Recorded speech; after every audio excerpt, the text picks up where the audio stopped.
Hola, soy Rebeca Nijovic y voy a trabajar con ustedes un concepto que en términos de la formación docente y la formación de formadores nos ocupa, nos interesa profundizar, abordar, que es el de práctica reflexiva.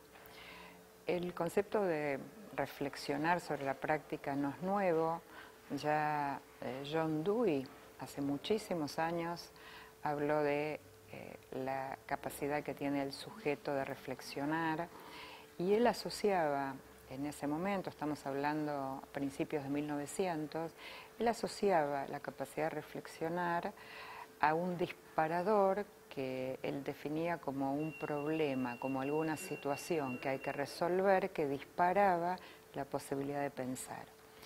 Nosotros tomamos de John Dewey como iniciador, de autores como Perrenou en su maravilloso texto de desarrollar la práctica reflexiva y muchos otros autores que trabajan sobre esta idea, que es la posibilidad de generar una capacidad de los docentes de reflexionar sobre su propia práctica. Y ese proceso de reflexión empieza justamente desde la práctica. No es un proceso teórico que primero voy a abordar, por ejemplo, una teoría y después voy a ver qué pasa con esa teoría en la práctica. La práctica reflexiva parte justamente de esa situación, supónganse una situación de enseñanza que generó alguna incomodidad en la clase. Bueno, esa situación de práctica es un motor que va a despertar procesos de reflexión. Uno diría, esto no es nuevo, hace mucho que se reflexiona, y es verdad. ¿En qué estaría lo novedoso?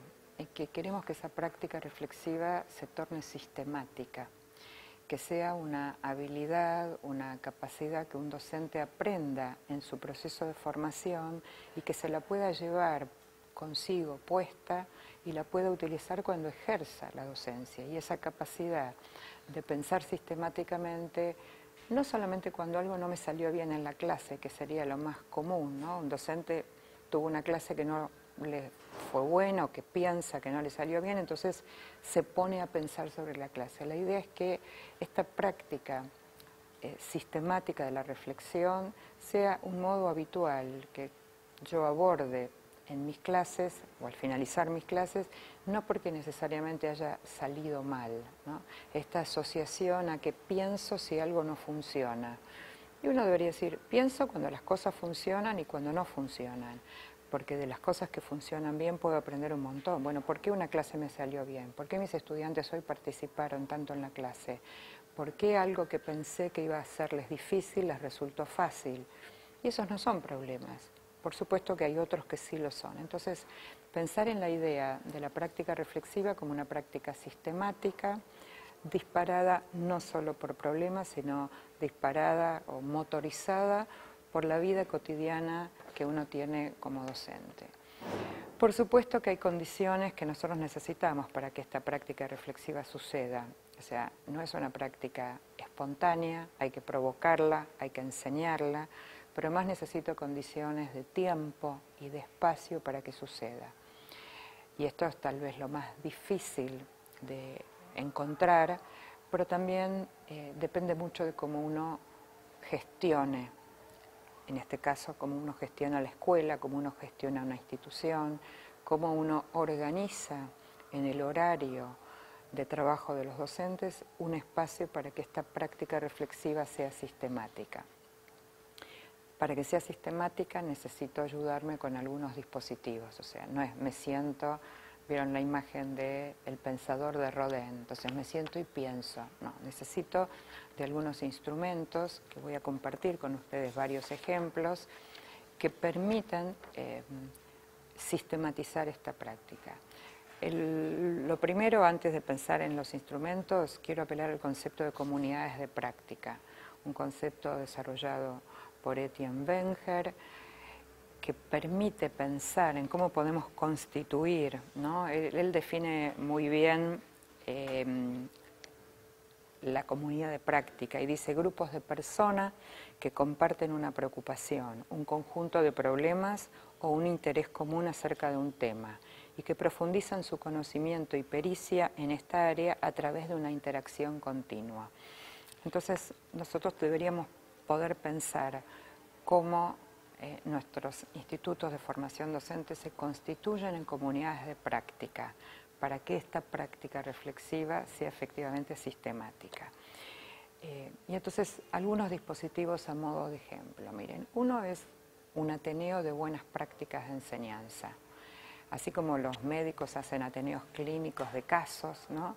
Tomemos esa idea, esa experiencia que tienen en el campo de la medicina y hagamos ateneos, pero no solo de casos difíciles, hagamos ateneos de buenas prácticas de enseñanza. Juntémonos para que un docente cuente cómo enseñó algo y le salió bien, cómo él puede decir que esta es una clase, una buena clase, que otros podrían mirarla y reproducirla y hacerla con sus propios estudiantes. Entonces, un dispositivo interesante es el Ateneo.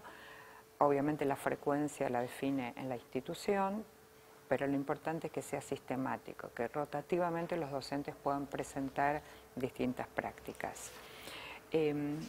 Otro ejemplo de encuentros dentro del concepto de comunidades de práctica es juntarse para intercambiar experiencias. No estamos hablando acá de mejores prácticas, acá estamos hablando de intercambio de experiencia. Entonces, podemos juntar a todos los docentes de un departamento de biología y pedirle que cada uno cuente una experiencia de enseñanza de biología, y los criterios pueden ser que le haya salido bien, que le haya salido mal, que la tenga que revisar, que la quiera volver a repetir pero cambiando o los contenidos o los recursos o las estrategias de enseñanza. El tercero son los protocolos, y voy a dar otro ejemplo de protocolo interesante, por ejemplo, que muy breve. Un protocolo es una red de conversación organizada en pasos, con la idea de que en poquito tiempo pueda producirse algo interesante al interior de un equipo de trabajo. Entonces, un protocolo muy cortito que usamos mucho hoy se llama SER. La S es de seguir haciendo, la E de empezar a hacer y la R de revisar algún aspecto. Entonces, fíjense, si yo hiciera una reunión de equipo, de comunidades de práctica, y quisiera mirar, que cada docente mire sobre su propia clase, sobre su propia planificación, algo que le parece que sería bueno seguir haciendo, algo que sería bueno que empiece a hacer y algo que sería bueno revisar. Obviamente esto se puede hacer entre pares, no solamente autorreferencial, y digo, es algo breve, cortito, que permitiría en poco tiempo tener una conversación que permita llegar a algunas conclusiones. Quienes diseñaron la idea de protocolos, la diseñaron porque dicen que los docentes necesitamos muchas horas de reunión, necesitamos mucho tiempo de conversación y muchas veces no lo tenemos. Entonces el protocolo permitiría esta conversación de alguna manera acotada por una secuencia de frases o de ideas que me permitirían a mí en una institución lograr esta conversación.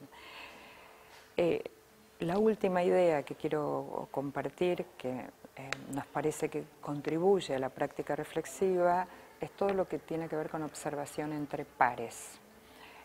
Las instituciones de formación docente deberían poder instalar esta práctica para que esta práctica después vaya a las escuelas, que es observación entre pares. Si yo voy a hacer una práctica en una institución, en una escuela media, ir con un par que observe mi práctica y yo después voy a hacer lo mismo con él.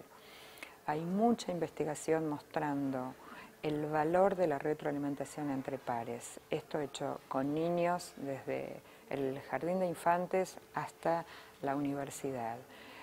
Lo que me dice un par tiene un impacto en términos de comprensión para mí muchas veces más fuerte, más profunda que si me lo dice un superior, un adulto, un docente. Es una práctica poco promovida.